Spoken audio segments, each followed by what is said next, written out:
नमस्कार. तुमच्या सर्वांचं स्वागत आहे.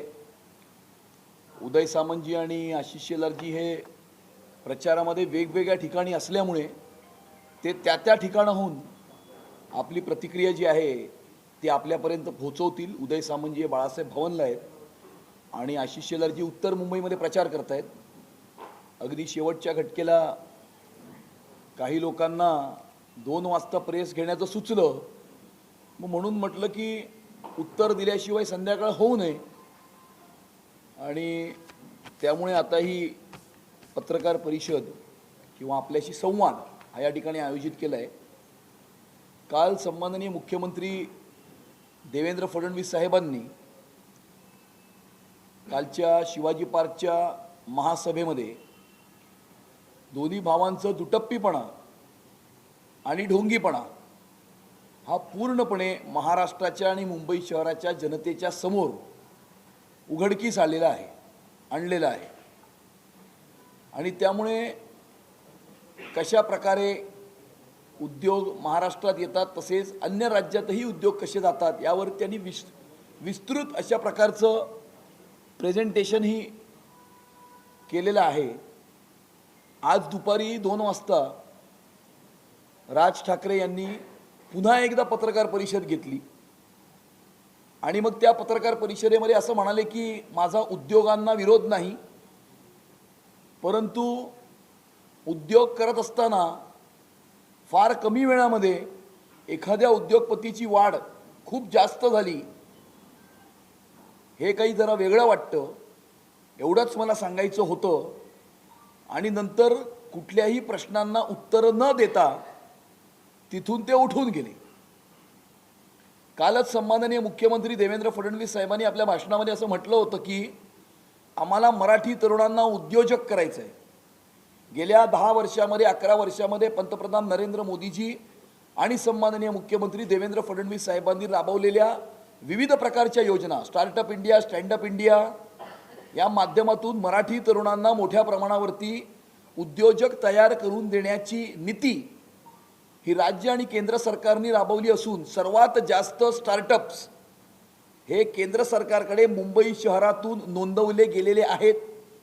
आणि त्या स्टार्टअप्समध्ये मोठ्या प्रमाणावरती मराठी तरुण किंवा मराठी तरुणांनी सुरू केलेले स्टार्टअप्स या ठिकाणी त्याच्यामध्ये त्याची नोंद आहे. त्यामुळे आम्हाला मराठी तरुणांना उद्योजक करायचं आहे. मराठी तरुण आज कॅलिफोर्नियातल्या सॅन होसेपर्यंत जाऊन पोहोचलेला आहे.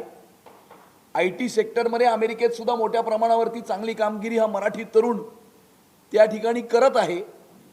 आणि त्यांचे हात अजून बळकट करणं त्यांना उद्योजक करणं ही नीती केंद्र आणि राज्य सरकारने गेल्या 11 वर्षामध्ये अवलंबलेली असून यांनी आत्तापर्यंत फक्त मराठी तरुणांना वडापावच्या गाडीपर्यंत सीमित ठेवलं.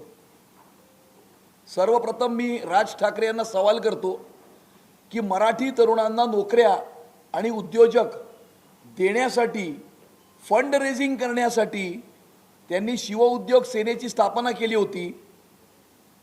पाश्चिमात्य गायकांना या ठिकाणी या मुंबईमध्ये इन्व्हाइट करून त्यांचं स्वागत करून त्या ठिकाणी त्यांचे कार्यक्रम आयोजित केले होते.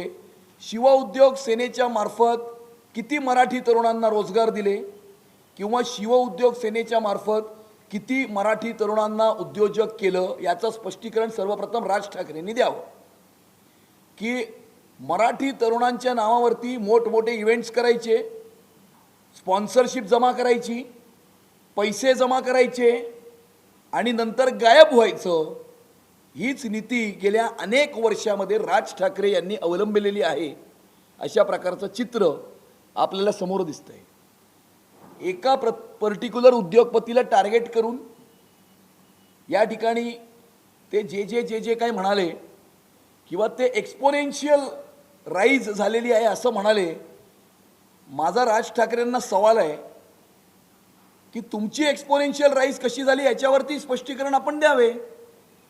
आणि त्यामुळे मराठी माणूस काम करत असलेल्या गिरणींमध्ये कोहिनूरची सुद्धा या ठिकाणी मिल होती. कोहिनूर मिल बंद पडल्यानंतर त्या कोहिनूर मिलच्या ठिकाणी जो कोहिनूर स्क्वेअर नावाचा मॉल हा जो तयार झालेला आहे त्यामध्ये त्याची डेव्हलपमेंट मातोश्री इन्फ्रास्ट्रक्चर प्रायव्हेट लिमिटेड, मातोश्री डेव्हलपर्स प्रायव्हेट लिमिटेड या कंपनींनी केलेली आहे. त्याच्यामध्ये राज ठाकरे सुद्धा भागीदार आहेत. तर त्या कोहिनूर मिल, मराठी माणूस काम करत असलेल्या आणि बंद पडलेल्या कोहिनूर मिलच्या ठिकाणी तयार केलेल्या कोहिनूर स्क्वेअरमध्ये किती मराठी उद्योजकांना आपण त्या ठिकाणी स्पेस दिली, किंवा मातोश्री इन्फ्रास्ट्रक्चर प्रायव्हेट लिमिटेड आणि मातोश्री डेव्हलपर प्रायव्हेट लिमिटेडनी तयार केलेल्या किती हाऊसिंगच्या प्रोजेक्ट्समध्ये मराठी लोकांना आपण घरं दिली, याच्यावरतीही राज ठाकरे यांनी स्पष्टीकरण दिलं तर जरा बरं होईल असं मला वाटतं. त्यानंतर अशा प्रकारे कोहिनूर स्क्वेअर सारख्या अनेक प्रोजेक्ट्स करून यांची जी एक्सपोनेन्शियल राईज झालेली आहे, ज्याच्यामुळे ते कृष्णकुंजावरनं शिवतीर्थापर्यंत पोहोचलेले आहेत. कृष्णकुंजापासून शिवतीर्थापर्यंतचा यांचा जो प्रवास आहे, या ग्रोथ स्टोरीवरही त्यांनी थोडंसं स्पष्टीकरण द्यावं अशी माझी राज ठाकरे यांना विनंती आहे. आपण मराठी माण्याबद्दल बोलता, मराठी माणसाला साद घालता, मराठी भाषेचा अभिमान बाळगता, बरोबर आहे, केलंच पाहिजे. मराठी शाळा टिकली पाहिजे, मराठी माध्यमाच्या शाळातून शिक्षण झालं पाहिजे असं आपण बोलता. हिंदी सक्ती झाली नाही पाहिजे, मराठी सक्तीच झाली पाहिजे, झालीच पाहिजे, बरोबर आहे. परंतु आपण आपल्या मुलांना बॉम्बे स्कॉटिशमध्ये का टाकलं याच्यावरती स्पष्टीकरण द्यावं. आणि तुमच्या मुलांनी शाळा कॉलेजमध्ये जर्मन आणि फ्रेंच ही भाषा मराठीचा ऑप्शन असून मराठीला बाजूला ठेवून जर्मन आणि फ्रेंच का शिकलात किंवा का शिकले याच्यावरती थोडंसं आपण स्पष्टीकरण दिलं तर जरा चांगलं होईल असं माझं राज ठाकरे यांना सांगणं आहे. राज ठाकरेजी अनेक वेगवेगळ्या प्रांतातील येणाऱ्या लोकांना, वेगवेगळ्या भाषा बोलणाऱ्या लोकांना शिव्या घालतात, वाटेल ते बोलतात, मारामाऱ्या करतात, ठोकाठोकी करतात. मराठी तरुणांना सांगतात की बॉसच्या कानाखाली आवाज काढा आणि मोर्चाला या, ही शिकवण ते मराठी तरुणांना देतात. जरा राज ठाकरे यांनी आजपर्यंत डोंगरी, मदनपुरा, मोहम्मद अली रोड या भागांवर कधी दादागिरी केली आहे का? किंवा त्या ठिकाणी असलेल्या अतिरेकाला त्यांनी कधी विरोध करून दाखवला आहे का? याच्यावरती त्यांनी स्पष्टीकरण दिलं तर थोडंसं बरं होईल. आणि माझी शेवटी राज ठाकरेंना एवढीच चॅलेंज आहे, किंवा माझी तेवढी शेवटी त्यांना एवढीच विनंती आहे, आपण जे मराठी प्रेमाचा मुखवटा आपल्या चेहऱ्यासमोर ठेवून मराठी माणसाचं नाव जगभरामध्ये बदनाम करण्याचं काम आपण करताय. कारण मराठी माणसाचं मन हे समुद्रा इतकं अथांग आणि आभाळा इतकं मोठं आहे. आणि या मुंबई शहरामध्ये या देशाच्या कानाकोपऱ्यातून जे जे येतात, ज्या प्रांतातून येतात, जी जी भाषा बोलतात, मुंबईमध्ये राहतात, मराठीचा सन्मान करतात, मराठी भाषा बोलतात, शिकतात, हे सर्वच मराठी आहेत असं मराठी माणूस समजतो. आणि मराठी माणसाचं मन इतकं मोठं आहे की सर्वांना एकत्रितपणे घेऊन, सर्वांना एका छत्रीखाली घेऊन या विकास यात्रेमध्ये सामावून घेण्याचं काम हे मराठी माणूस करत असतो. आणि या मोठ्या मनाच्या मराठी माणसाला बदनाम करण्याचं काम आपण करताय. आणि त्यामुळे मी शेवटी तुम्हाला एवढीच विनंती करतो किंवा चॅलेंज करतो की आपण आपल्या नातवाचं ॲडमिशन हे बालमोहन विद्या मंदिरच्या मराठी माध्यमाच्या शाळेमध्ये घेऊन दाखवावं, तर आम्ही सगळे हे मानू की आपलं मराठीवरचं प्रेम हे खरं आहे. आणि त्यामुळे याच्यावरती राज ठाकरेंनी बोलावं अशी माझी त्यांना विनंती आहे. धन्यवाद.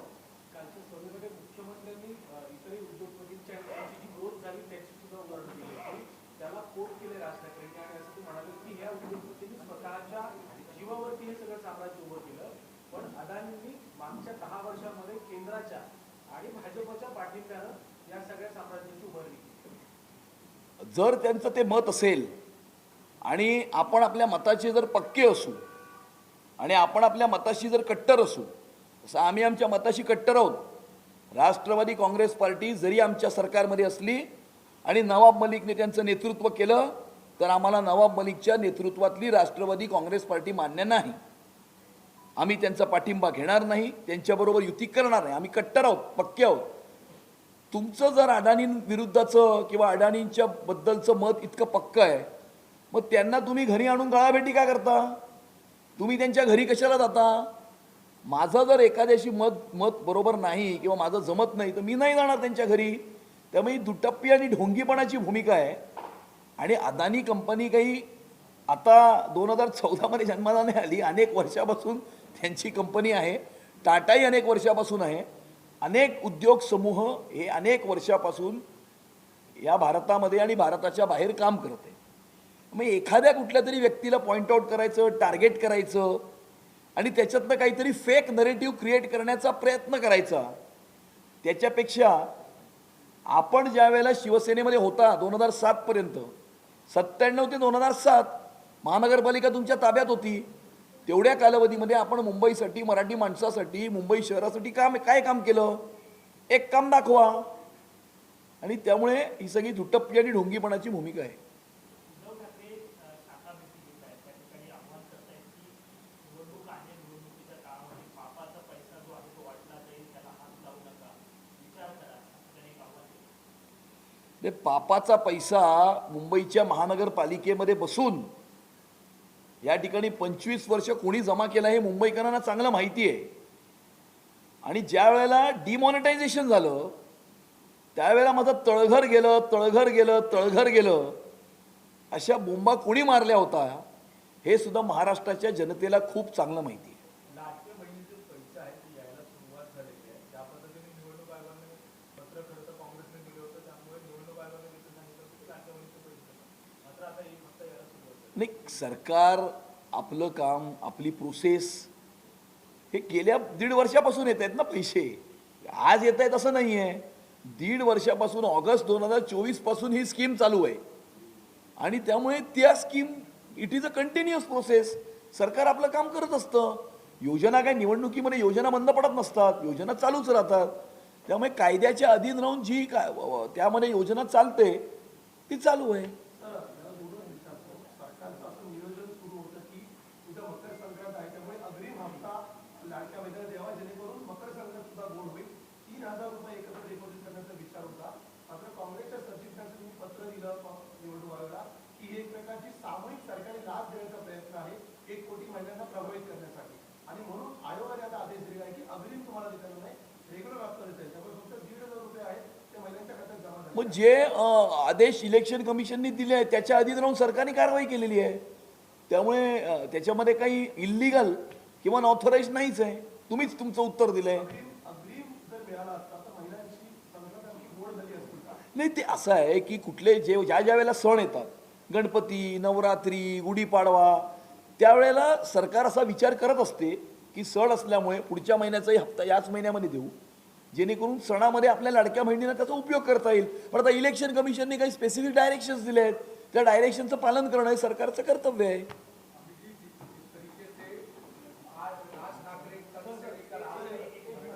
रवींद्र चव्हाण यांच्या काल ते व्यासपीठावरती मुली परिधान करून त्याच्या आधी 2 दिवस ते प्रचारामध्ये अशाच प्रकारे दिसत. मात्र आता ठाकरे गटाकडून त्यांच्यावर आरोप करण्यात येत आहे. काय उत्तर द्याल? हे बघा, राजकारण किती खालच्या पातळीला गेलं आहे याचं एक उत्कृष्ट उदाहरण हे आहे. मला असं वाटतं की कुठेतरी आजारपण, इंजरी, त्यांच्या गुडघ्याला दुखापत झाली आहे. आणि गुडघ्याला दुखापत झाली असल्यामुळे ट्राउझर घालून त्या ठिकाणी त्याच्यावर प्रेशर येऊ नये आणि त्यामुळे ते एका वेगळ्या प्रकारचं वस्त्र त्या ठिकाणी परिधान करत आहेत. आणि इट इज हे स्वास्थ्याशी संबंधित आहे, इंजरीशी संबंधित आहे. किमान माणसाच्या इंजरी आणि दुखापतीवर तरी बोलू नका ना. आम्ही एवढं तर करत नाही. अरे बाबा, ज्या वेळेला सकाळच्या भोंग्याला आजारपण आलं, पंतप्रधानांनी ट्विट करून त्यांना त्या ठिकाणी संदेश दिला होता. तितकं तरी तारतम्य राजकारणामध्ये पाळावं अशी आमची विनंती आहे. याच संजय राऊतांना त्यांच्या आजारपणामध्ये रवींद्र चव्हाणांनी फोन करून त्यांची विचारपूस केली. तेच राऊत आज टीका करतायत. तेच आम्ही तुम्हाला सांगतोय की कुठल्या थराला राजकारण नेत आहेत. मला असं वाटतं की राजकारणातला सुसंस्कृतपणा हा पूर्णपणे संपवण्याचं काम हे उद्धव ठाकरेंनी 2019 ते 2022 मध्ये केलेलं आहे. एका प्रकारे अराजकता माजवण्याचं काम त्यांनी महाराष्ट्रात केलं. आम्हाला कोणी विरोध करताय तर त्यांना जेलमध्ये टाका, त्यांची घरं तोडा, त्यांना अरेस्ट करा, एखाद्या व्यक्तीला आपल्या घरामध्ये बोलवून मारा, कोणाचा डोळा फोडा. अशा प्रकारे जे राज्य चालवलं गेलं होतं 2019च्या नंतर महाराष्ट्राचं राजकारण हे खालच्या पातळीवर नेण्याचं पाप उद्धव ठाकरेंनी केलेलं आहे. निवडणूक आयोगाने महत्त्वाचा निर्णय घेतला आहे. तो निर्णय असा आहे की आता प्रचाराची मुदत संपल्यानंतरही उमेदवारांना घरोघरी जाऊन प्रचार करता येईल, मात्र राजकीय पक्षांना पत्रक वाटून प्रचार करता येणार नाही. त्यामुळे दुविधा मनस्थिती या ठिकाणी पाहावी लागेल किंवा नव्या वादाला यातनं होऊन नाही, मला असं वाटतं की डायरेक्टिव्ह फार क्लिअर आहेत की प्रचार फेरी काढणं आणि एखाद्याच्या घरी जाऊन चर्चा करणं यामध्ये फरक आहे. प्रचार फेरीमध्ये झेंडे असतात, बँजो असतो, लाऊडस्पीकर असतो, प्लेकार्ड्स असतात, पत्रकं वाटली जातात, ही प्रचार फेरी असते. परंतु एखाद्याच्या घरी जाऊन चर्चा करणं हे तर कुणीही कोणाच्या घरी कधी जाऊ शकतं. आणि त्यामुळे मला असं वाटतं की प्रोसेसमध्ये सुसूत्रीकरण आणण्याचं काम या निर्णयाच्या द्वारे करण्यात आलेलं आहे. हिंदी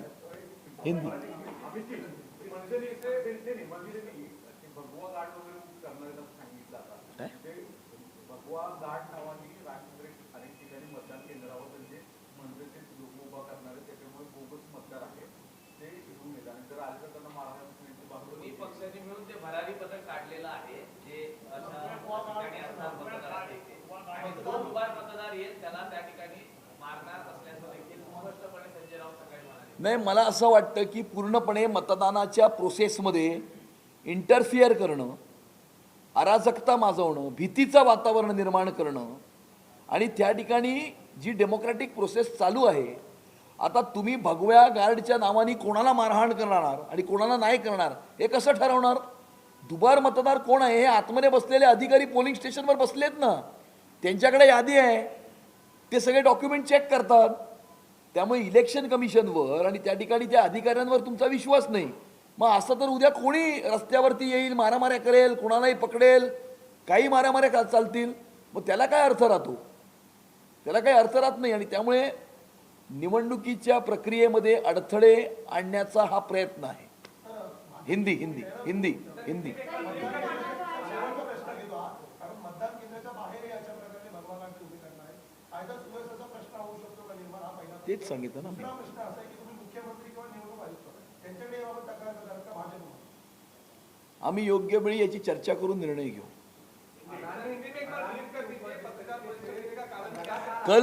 कल सम्माननीय मुख्यमंत्री देवेंद्र फडणवीस जी ने महायुति की महासभा में दोनों भाई मिलकर जो फेक नैरेटिव फैलाने का काम कर रहे हैं उसके ऊपर विस्तृत रूप से वहाँ पर वीडियो और फोटोज़ के द्वारा उन्होंने इसके बारे में विवरण किया है. उस विवरण के बाद आज राज ठाकरे ने एक पत्रकार परिषद आयोजित की और उन्होंने कहा कि मैं किसी भी उद्योग के खिलाफ नहीं हूँ, लेकिन एक पर्टिकुलर उद्योग की ग्रोथ स्टोरी के खिलाफ हूँ और कम समय में वो इतना कैसा बढ़े, इस प्रकार का वक्तव्य उन्होंने कहा. कल ही महाराष्ट्र के मुख्यमंत्री देवेंद्र फडणवीस जी ने ये कहा कि पिछले 11 वर्षों में केंद्र सरकार और राज्य सरकार की नीति की वजह से, startup India, stand up India जैसी मुहिमों की वजह से, योजनाओं की वजह से बहुत बड़े पैमाने पर मराठी तरुणों को जो एंटरप्रेन्योर है या उद्योजक जो है वो बनाने का काम पिछले 11 वर्षों में हुआ है.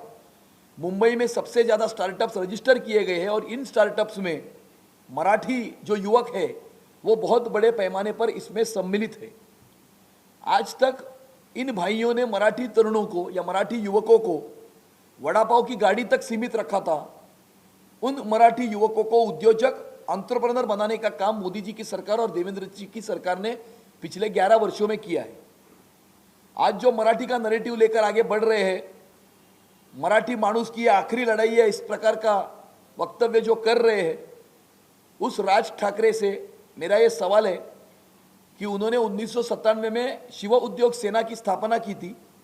मराठी युवकों को रोजगार देने के लिए उनको उद्योजक बनाने के लिए हम फंड क्रिएट करेंगे। उसके लिए बाहर से माइकल जैक्सन को बुलाया था, इवेंट ऑर्गेनाइज की, उससे बहुत सारा एडवर्टीजमेंट के माध्यम से पैसा जमा किया। उस शिव उद्योग सेना के माध्यम से राज ठाकरे ने कितने मराठी युवकों को रोजगार दिए या कितने मराठी युवकों को उद्योजक बनाया, इसके ऊपर स्पष्टीकरण राज ठाकरे दे, ऐसी मेरी उनको सबसे पहले विनती है। उसके बाद में उन्होंने कहा कि एक्सपोनेंशियल राइज हुआ है, ग्रोथ हुआ है। मेरा राज ठाकरे जी से यह सवाल है कि जहां पर मराठी आदमी जिस मिल में काम करता था, ऐसी हमारी दादर की कोहिनूर मिल जो थी, वो कोहिनूर मिल बंद होकर वहां पर कोहिनूर स्क्वायर नाम का मॉल बना, जो राज ठाकरे जी ने ही बनाया। मातोश्री इंफ्रास्ट्रक्चर प्राइवेट लिमिटेड, मातोश्री डेवलपर्स प्राइवेट लिमिटेड नाम की कंपनियों ने, जिसमें राज ठाकरे भागीदार है, उन्होंने ये मॉल बनाया। और इसके वजह से राज ठाकरे का जो एक्सपोनेंशियल ग्रोथ हुआ, जिसके वजह से वो कहते हैं ना कि सुगी के दिन हमें दादर में देखने मिल रहे हैं, सुगीचे दिवस आपल्याला बघायला मिळत आहेत। इसके ऊपर राज ठाकरे जो है वो स्पष्टीकरण दे कि उनका जो प्रवास है वो उनके पहले कृष्णकुंज निवास स्थान से शिवतीर्थ निवास स्थान पर, जिस निवास स्थान में अलग अलग बड़े बड़े लोगों को वो बुलाकर अपना घर बताते हैं, वो घर कितना प्रशस्त है ये बताते हैं। इस ग्रोथ स्टोरी के बारे में भी राज ठाकरे स्पष्टीकरण दे, ऐसी मेरी राज ठाकरे को विनती है। दूसरा, ये हमेशा कहते हैं कि मराठी भाषा में शिक्षण लेना चाहिए, हिंदी के विरोध में बात करते हैं, मराठी भाषा में ही शिक्षण लेना चाहिए। मेरा उनसे ये सवाल है कि उनके बच्चों को उन्होंने मराठी स्कूलों को छोड़कर बॉम्बे स्कॉटिश इस स्कूल में क्यों पढ़ाया? उनके बच्चों ने स्कूल और कॉलेज में मराठी को छोड़कर जर्मन और फ्रेंच भाषा क्यों सीखी? वो हमारे मध्यम वर्गीय गरीब मराठी लोगों को, परिवारों को कहते हैं कि बच्चों को मराठी स्कूल में पढ़ाओ, मराठी सिखाओ, तो अपने बच्चों को बॉम्बे स्कॉटिश में क्यों पढ़ाते हैं? इनके बच्चे जर्मन और फ्रेंच सीखेंगे और हम जैसे गरीब मध्यम वर्गीय मराठियों को ये कहेंगे कि आप मराठी में आप पढ़ाई करो। सबसे आखिर में मैं राज ठाकरे को चैलेंज करता हूं, या राज ठाकरे को विनती करता हूं कि मराठी के नैरेटिव को लेकर वो आगे बढ़ रहे हैं, मराठी भाषा के सम्मान में वो मैदान में उतरे हैं। अपना जो ग्रैंडसन है, जिसको कहते हैं नातू, उसको वो मराठी मीडियम के बालमोहन विद्या मंदिर में उसका दाखला ले, उसका एडमिशन करे, ऐसा मेरा उनको चैलेंज है। धन्यवाद। एक सवाल और है कि कॉर्पोरेट लड़ाई क्या अब राजनीतिक बिगड़ गई है क्या? क्योंकि जिस हिसाब से सिंगल व्यक्ति को टारगेट करना एक कॉर्पोरेट उद्योगपति, क्या ये पूरा नहीं, ये क्या है कि ये समस्या अदानी की नहीं है, ये समस्या आमदनी की है। ये दोनों भाइयों की आमदनी का लोचा हो गया है। इनका कॉरपोरेशन में जो इनकमिंग था वो बंद हो गया है और होने वाला है, तो इसीलिए इनको तकलीफ हो रही है और इसीलिए आमदनी करने के लिए ये अदानी को टारगेट कर रहे हैं। बस इतनी ही बात है। एक मराठी मध्ये सुगी